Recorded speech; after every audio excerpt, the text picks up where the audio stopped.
Bonjour.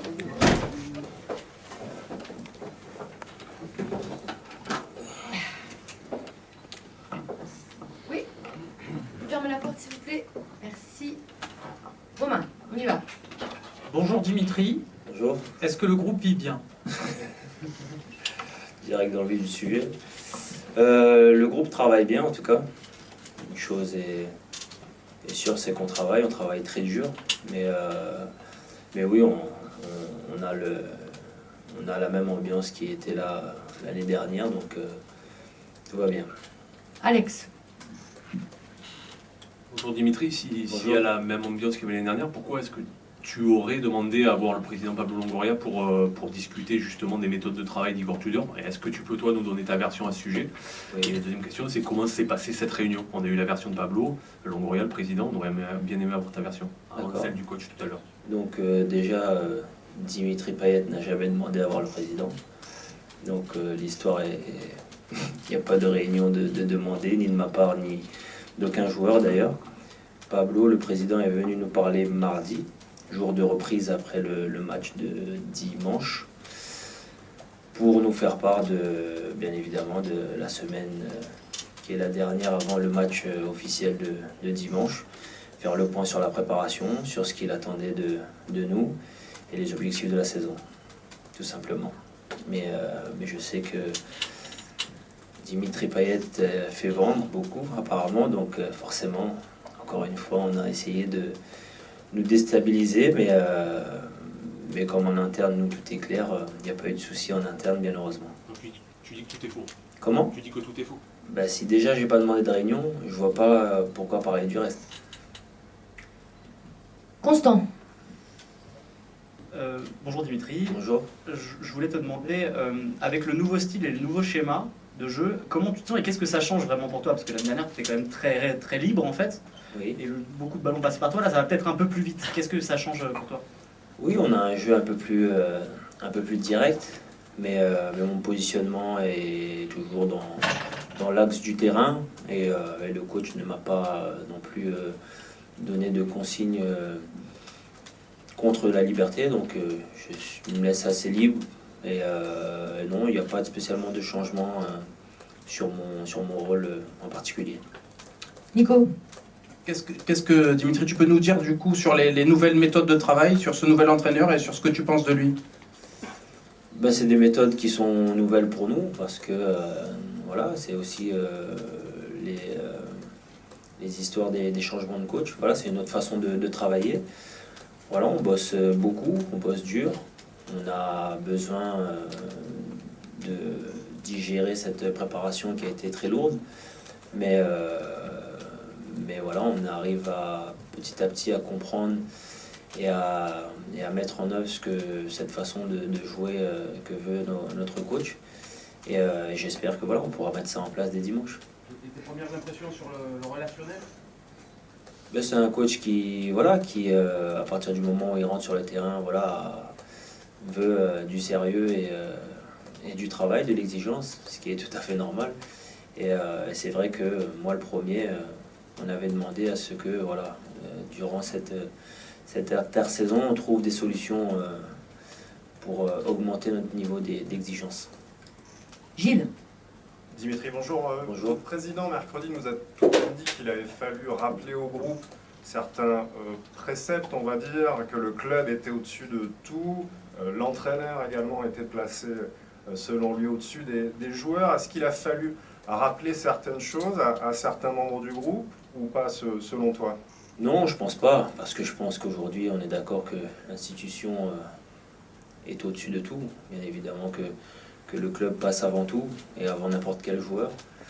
Mais signifier que voilà, je le prends pas comme un rappel à l'ordre ou quoi que ce soit. Je pense que c'est bien évidemment normal qu'aujourd'hui, voilà, il y a eu un changement de cap dans la direction, avec notamment un nouvel entraîneur.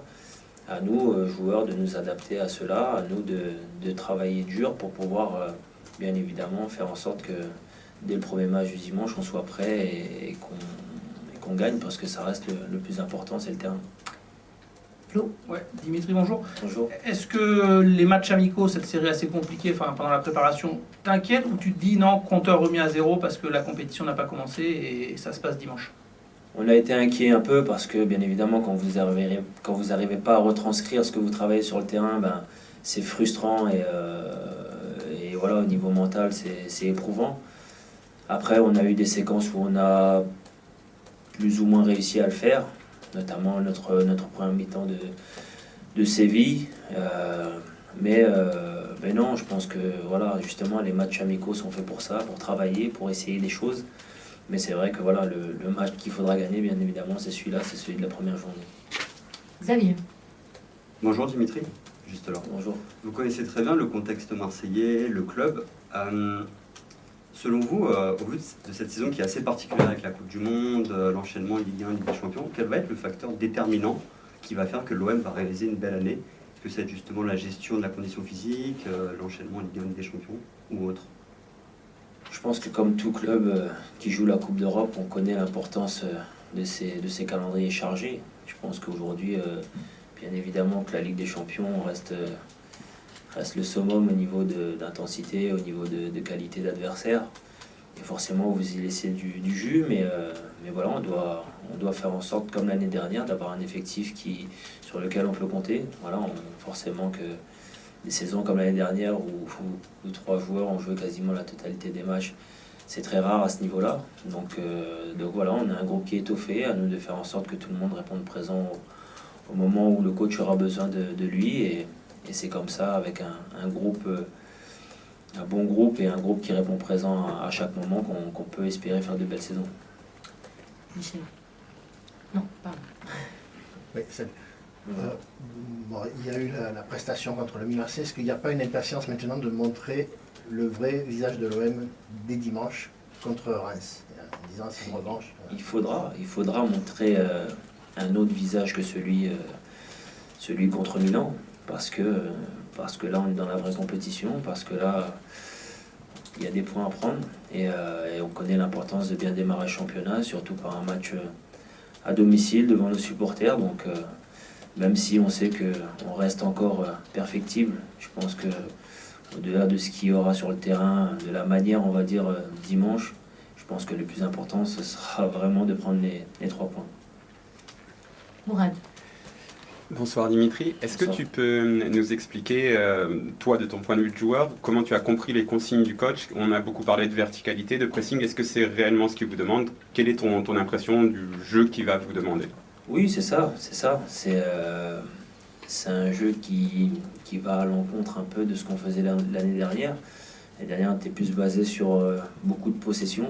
Là, c'est vrai que la possession n'est pas le facteur numéro 1. On veut un jeu qui est plus rapide, plus vertical, avec beaucoup de jeux qui amènent voilà, la profondeur et des occasions qui arrivent vite, et notamment voilà, dû à ce pressing et la récupération du ballon, on espère le récupérer le plus haut possible et de se créer des occasions dans la foulée. Alex. Est-ce que maintenant que Steve n'en est plus là, tu te sens investi, c'est un peu négatif, mais d'une mission de devenir le sage du vestiaire, d'être celui qui démine le terrain, qui vient donner un discours apaisant? Non, parce que c'est un peu ce que j'essaie de faire depuis on va dire depuis 2 ans.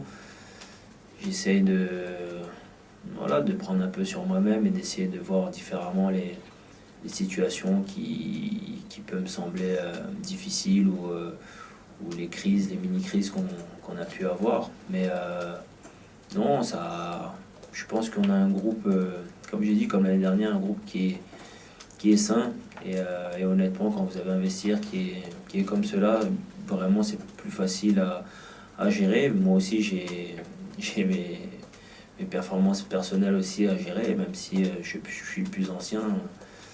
Je suis pas non plus assistante sociale à dire je dois régler tous les problèmes qu'il y a dans le vestiaire. Voilà, je pense qu'on est des grands garçons et même s'il y a des frictions parfois, ça fait partie d'un groupe. Je pense que c'est de se dire les choses aussi et c'est comme ça qu'on avance. Romain. Oui, on a parlé un peu de jeu avec ce nouveau schéma. tu as quand même, tu passes de, je sais pas, tu l'as dit avec Sampaoli où on avait beaucoup de possession, et pour un joueur comme Dimitri Payet, une équipe qui a beaucoup de possession, beaucoup de joueurs offensifs, c'est totalement autre chose, même si tu as la liberté, qu'une équipe où tu as moins de possession et où tu es en compagnie d'un autre élément offensif, où tu es considéré dans la ligne des attaquants. Qu'est-ce que ça change dans le jeu pour toi? Il faut attendre que, par exemple, ça se règle avec les latéraux?